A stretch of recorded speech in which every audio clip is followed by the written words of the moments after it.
everyone, and thank you for joining us for The Legal View. I'm attorney Jamila Little, and the idea behind The Legal View is I thought it would be a great idea for me to get some of my friends together, and we're all practicing attorneys, and to share with you our view from a legal perspective, our lives, and just really anything else that we think you might be interested in. So we're going to go ahead and get started today. The first thing I want to do is just tell you a little bit about myself. Like I said, I am a practicing attorney. I practice immigration here in the Tampa Bay area. And I also want to introduce my friends that I have with me today. So Alana, you want to take it away? Sure. So we're all solo attorneys. I think the vast majority are family law attorneys. So first I wanted to introduce Miss Lisa here. Miss Lisa, you've been practicing for how long? Well, I think I'm the baby of the group. Okay. I've been licensed since September, so I'm thinking that's almost 4 years. But law is actually a third career for me, so it's sort of a transition into a new role. What were the first two?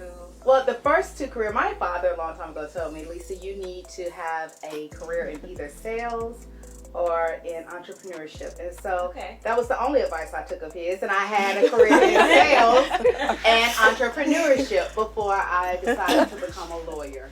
And so I've been practicing, like I said, family law, and it was actually just a calling. It was something where I was supposed to be. So I love it. I love the detail of it. I love getting to know my clients. I love trying to find balance in the murkiest of situations. Awesome. Yeah. And then I think moving on, I have to my left here, Shamika, who I believe you also practice family law, right? I do practice family law. Okay. I've been practicing for about 4 years as well. It'll be 4 years in April 2020 now. And I love family law. That's my passion. I love helping people with their legal needs, specifically divorces and custody battles. Personally, I want to see families healed and whole. So I know there are a lot of toxic marriages. I've experienced a personal divorce on my own, so now I know firsthand what a divorce is like. So I have the personal experience in helping people through those difficult times. So to my left is Miss Luby Myrtle. She is also a family law attorney and a great colleague of mine. And without further ado, Luby, tell us a little bit about yourself. Yeah, I've been practicing, well, actually I've been licensed since 2012. I haven't been practicing the whole time. Around 2014, my son was diagnosed with leukemia. He was a baby at the time, so I had to stop practicing so that I can tend to him. And in 2015, I picked up practicing again, and I started working for an attorney. So since that time, I've been doing family law as well as estate planning and probate. I find, like yourself, helping people stay together is really important. For me, it's keeping families together when they are apart. Sometimes family just can't stay together, but where do you find that new normal, helping them to understand what we envision our family to be in the future is no longer the course. So where do we go from here? Mm-hmm. So estate planning also helps the families look to the future and prepare for the unexpected. We are very familiar with Kobe, and also probate. You see a lot of families fight each other for things that they thought that they were going to get. Mm-hmm. So helping them through that process and having a competent attorney walk them through that is key in making sure the families stay together. Mm-hmm. So to my left, we have Tanya. Yes, I'm Tanya O'Connor. I object to having to say how long we've been practicing, because if Lisa's the baby, I'm, I don't know, the grandmother? I'm the mother. Beautiful mother. Thank you. So I've been practicing since 1995. I am a former registered nurse, so I started my career as a medical malpractice defense attorney. I defended doctors and nursing homes, and found that just that area of practice, the defense side anyway, was inconsistent with who I am professionally and personally. And so I actually went to work for the courts. from 1996 all the way to 2003, I clerked for Justice Peggy Quince and Tom Stringer. It was a great experience for me because it allowed me to raise my girls. I mean, to have children, and it's a great proving ground and learning, place to learn the law and to get exposed to some great legal minds. So of course I also do appeals now and family law, and like Luby, I do probate as well. My focus on the family end is trying to help families stay peaceful and friendly after divorce. It can be toxic, it can be taxing. My objective is to help them maintain dignity and integrity. I mean, you were once in love and loved one another, so I kind of help them see they need to finish the way they began. That's awesome. On the personal end, I'm married. I have 2 beautiful girls, both teenagers. So that's me. Awesome. I realized I didn't introduce myself. I just went straight to Just right under, throw me under. But the my name is the Alana Green McDaniel, and I'm also married. I have a baby girl. She's 16 months right now. She's walking and trying to talk and do all those things that toddlers do. So like Luby, I've been licensed since 2012. I was licensed in 2012 in New York and became licensed in Florida in 2014. But I have a unique kind of career path. I have a background in fashion design. And so I wanted to explore that before actually starting to practice. So I dabbled in fashion design. And moved back to Florida, and I actually was doing personal injury work, and decided I wanted to start my own practice after working in personal injury for some years. And so now I have my own practice, Greenway Law Firm. I practice in business law, entertainment, intellectual property, not patents, just trademark and copyright. And so I love it. I love that, I was able to transition my practice to practice in those areas that I love, I'm familiar with, and are related to my love of fashion and working with creatives and, creative agencies and all types of businesses. So that's me in a nutshell. Awesome. Yeah. And I think it's so important for us just to be able to kind of marry the passion that we have with our practice. For me, for example, obviously I'm an immigrant. I'm originally from Trinidad, and that's one of the reasons why I decided to get into immigration. When I first started off my legal career 8 years ago, it's so crazy to think 8 years ago, time just flies.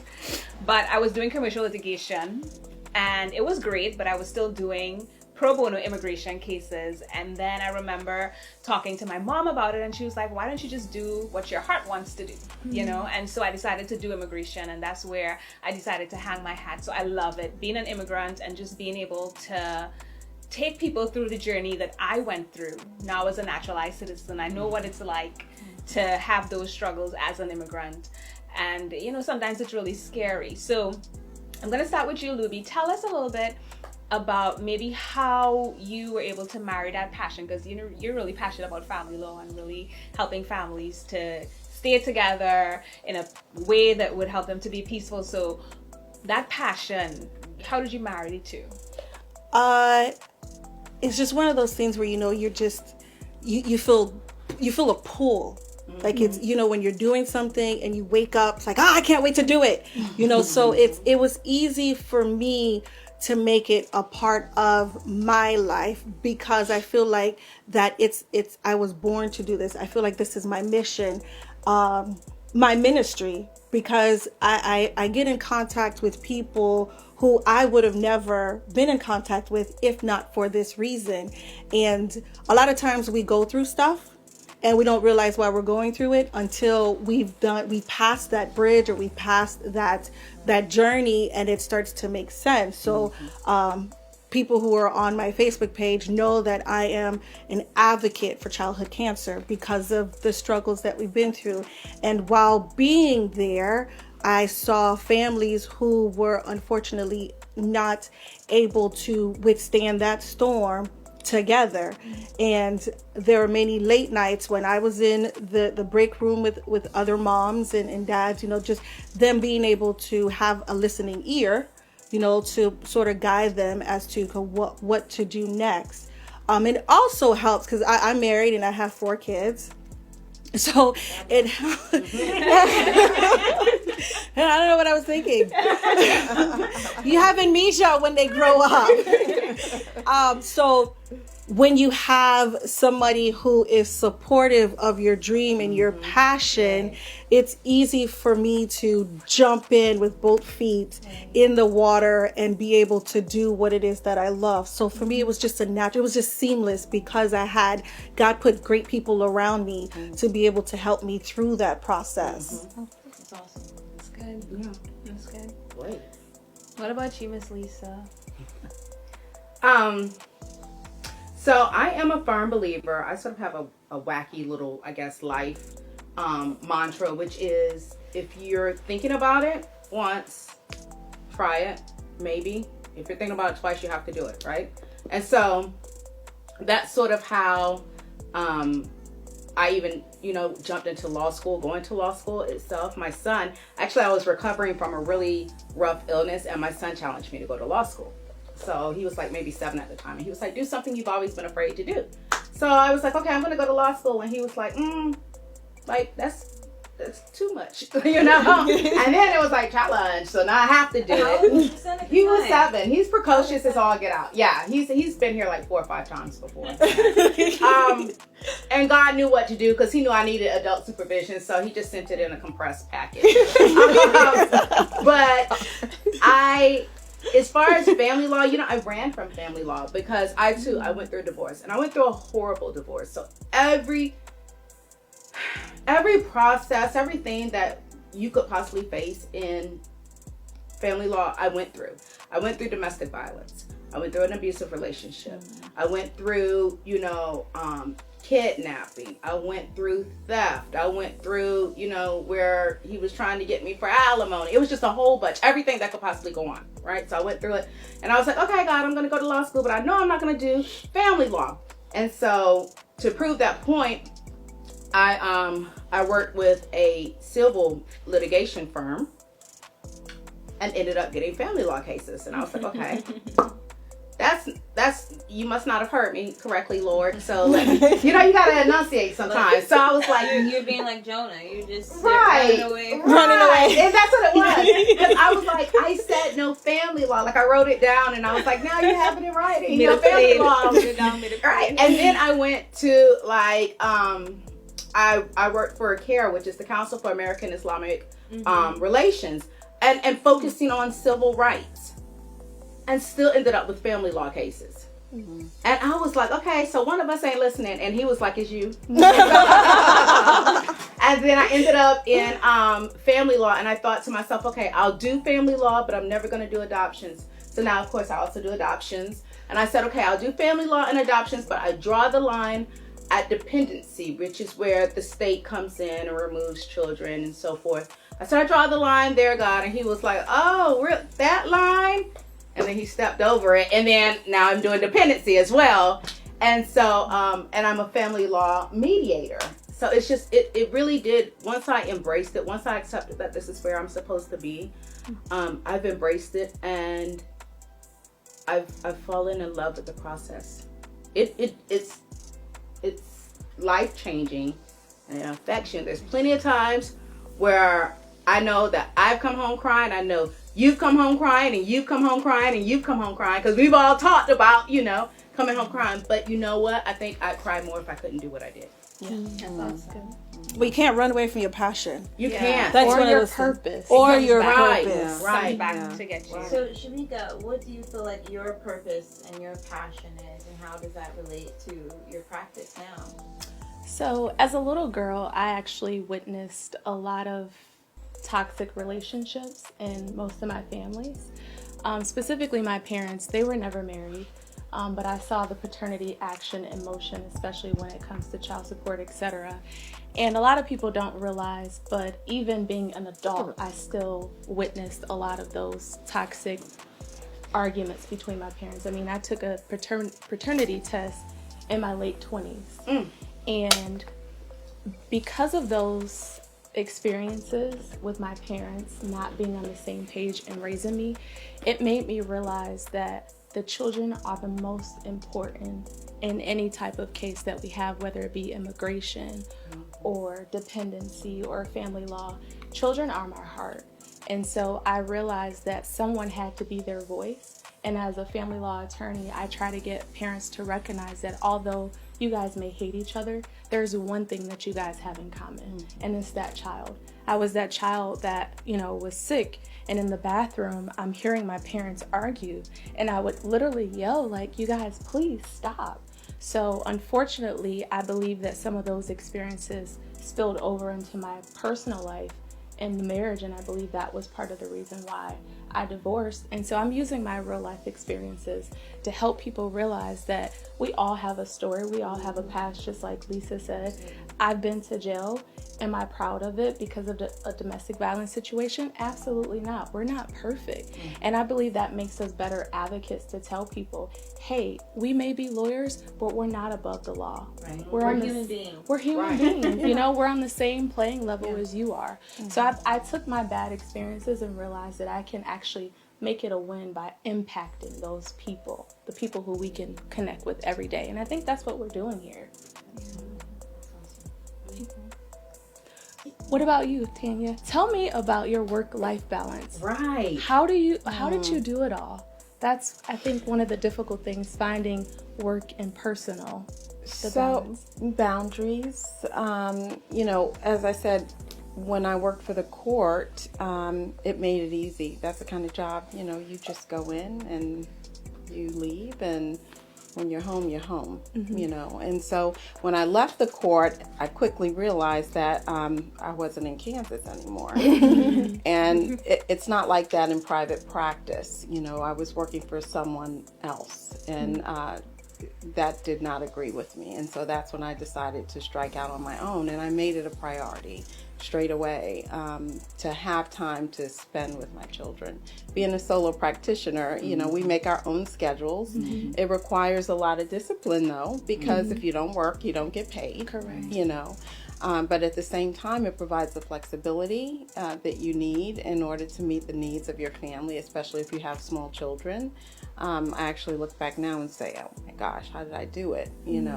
But it's a process. I've been a solo now for about 12 years, and I'm still learning. Absolutely. But boundaries is really how I kept that going. Wow. The relationship with my family and my priorities. I was able to keep them in perspective. So office hours, when I first opened my doors, I would, tell clients, weekends by appointments. That lasted maybe a year. 2 minutes. Yeah. So I stopped working weekends. Even now I have clients that say, well, I get off of work at, 4 or 5 o'clock. Do you have evening hours? Years ago, I would say, yeah, we'll make it work for you. Not anymore. That's a boundary.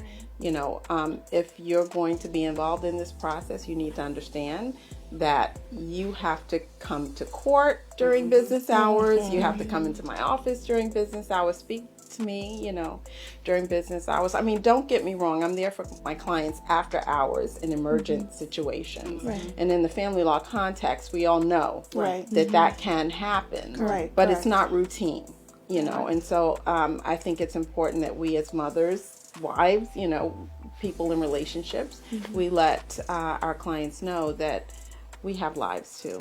It's healthy for our families, and it's healthy for us. I love that. I really love the idea of having boundaries, because as a solo practitioner, you have a lot on your plate, you have a lot on your shoulders, and then you have outside of your legal life, you have a family or you have relationships. And it's interesting because just this weekend, actually, I worked through this weekend. We're on the heels in the immigration world of a new law coming out, and so I was trying to get a lot of my cases pushed through.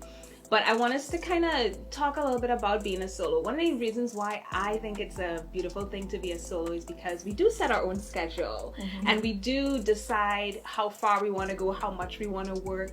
I feel like the sky is the limit, and having those boundaries kind of help us to stay on track to get to where we want to go. So Alana, you're coming from a firm some years ago and then as a solo. How did you make that transition, and why did you even decide to make that transition? Question. Okay, so why I made that transition? I mean, I think I've always been an entrepreneur at heart. I think no matter what industry, field, anything that I'd be working in, I'd be an entrepreneur. I'd be starting my own business. So I made the decision because I wanted to do my own thing. You know, I wanted to do things the way that I feel like it should be done, honestly. And I wasn't able to persuade my, past employer to do it that way. So, okay, well, I can go out on my own. And so, I mean, it wasn't immediate, right? I kind of bided my time till, I felt like it was best for me to do that. But yeah, I mean, it was a process. But once I got on my own, I love, the flexibility. But, like Tanya was saying, if you don't work, you don't eat. Right. You don't That's a hard lesson that we all had to learn. Yeah. So there is the flexibility, but you gotta work. Yes. It's a lot of work. Yeah, it is. And one of the challenges that I have, and I know other solos, other attorneys have, is, practicing law and running the business side. I mean, that's the word. Different Yes. jobs Yes. in itself. So trying to balance how to do both is a skill, and I think it takes years to kind of, well, even if we ever master it, but hire somebody else to master the other part. Hire somebody else, right?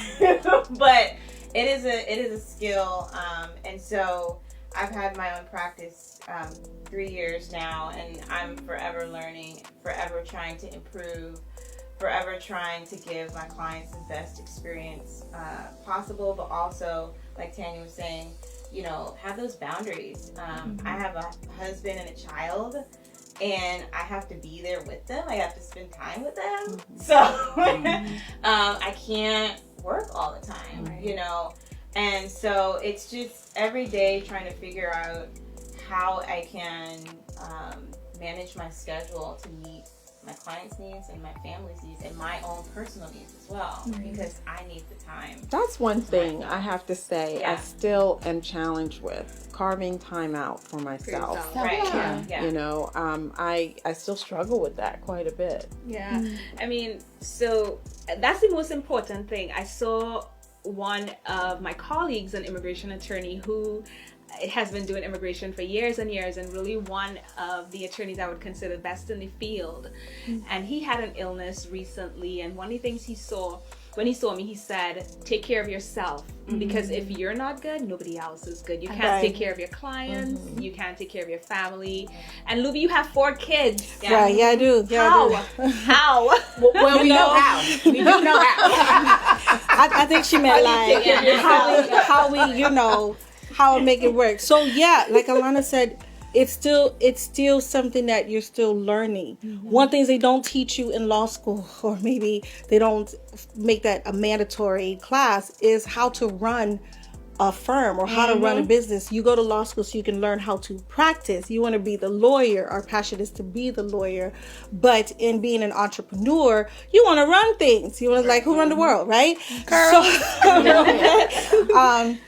boundaries is one thing. And one thing that Alana said that I felt hit me was being present. And I thought was, oh, I got it. I'm just going to shut down the practice at 2 something, and on the drive, I got my little Bluetooth here. I'm going to call clients and do what I need to do on the drive, pick up my kids, go home, do what I need to do, but still do work, like do it at the same time. And I thought it was good. I thought I had it. And then I think it was either my oldest or the second one said, Mama, you're always working. Yeah, Mama, you're always working. And I was like, from the mouth of babes, you know? So there is they don't want you to just your body there. They want you mentally to be present. And even my husband, like before I had my own practice, I was like, you always working. I'm gonna need you to leave that at the office where you at and to come home and be here. But then when I started working, he was like, ma'am, I'm gonna need you. Like, don't be using my words against me. Don't do that. God don't like ugly, right? But so it's still a struggle. I find having my own practice makes it easier because I can shut down and just be with my kids. Now, I will have to say I do cheat sometimes. When they go to bed, my mind is on. And I'm like, oh, let me see if I could run this and do that. So that's the beauty of this is mine. I do it when I want to. And I do it when I find the time to. And as long as I'm taking care of my clients on that aspect, I'm good, because I need to be present for my kids, because they're only going to want to be with me for so long. Because I can remember when I was ready to be 18, I was like, Mommy, I'm out. I'm going away, far away. So it's still a balancing act. And that, if I can, I don't mean to jump in where maybe out of pocket, but you made a good point, because see, I'm a single mom, so I have a teenager, and a teenage boy too at that. So you have little ones, and they're like, Mommy, you're always working. But with my teenager, it's almost like I have to like grab him by the back of the neck and be like, you gonna spend time with me and we're gonna love each other like a family, And so what I have found is that because he does the typical teenage thing, he comes home, hey mom, and goes to the bedroom and, whatever. And then I see him when he comes out for, like a little bear, when he comes out for food, and then he goes back in, and so then it's like, okay, well, I can work while he's not there. And then next thing you know, I've, gone 2-3 days of hearing, hey mom, bye mom, off to school, I'm back home from school, and nothing in between. And I've been focusing on working. And so there's that easy disconnect as well, that does require a juggling act. I sometimes you wonder, especially with parents, I think we all have some kind of guilt, whether it's the mommy guilt, the wife guilt, the I'm not paying attention to my loved one, my boyfriend, my girlfriend, I'm not able to go out and find a boyfriend or a girlfriend, whatever guilt it is that we have. And it all weighs on you. And then when you can't find that balance, it's like even bigger. You know what I mean? Guilt, I learned very early, is like self-imposed. Absolutely. It's self-imposed. My children went to a local Christian school, and I was one of very few moms who worked. Even though I worked for myself, and it was hard. And, right away, remember that movie, Bad Moms? I felt guilty. And then I'm like, what do you care about what they don't know you. They don't know who you are, what you had to do to become who you are, who you are to your children, And guilt ain't billable.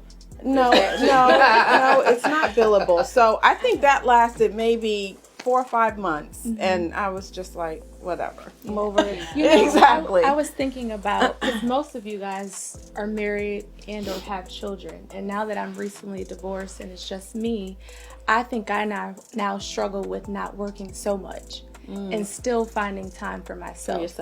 Because I'm discovering who I am, being married for 11 years and most of my adulthood. And it's like, who are you? What do you like? What do you want to do? And I just threw myself into work where I don't have boundaries. I meet on the weekends. I meet in the evening. And I think I did that part of the divorce process to kind of cope with it. But now that I'm healed from that, it's like, okay, you need to carve out time for yourself. And it's okay to do that just because you don't have a husband or a child or anything like that. So I think it definitely works on both ends for that balancing. So that means that it's just rough either way, huh? Pretty much. And no free passes. Awesome. I think this is a great discussion, and I call time for myself sanity days. Sanity days. Sanity days. Yes. Yeah. Can she trademark that? You need sanity days. Neurosurgeon. You need sanity days. But I think this is a really great discussion. So these are my friends, and we definitely look forward to sharing a lot more with you. Check out our next video. We're going to be talking about DIY, do it yourself. Is that good? Is it bad? Should you hire an attorney? So we'd love for you to join us next time. Thanks for watching.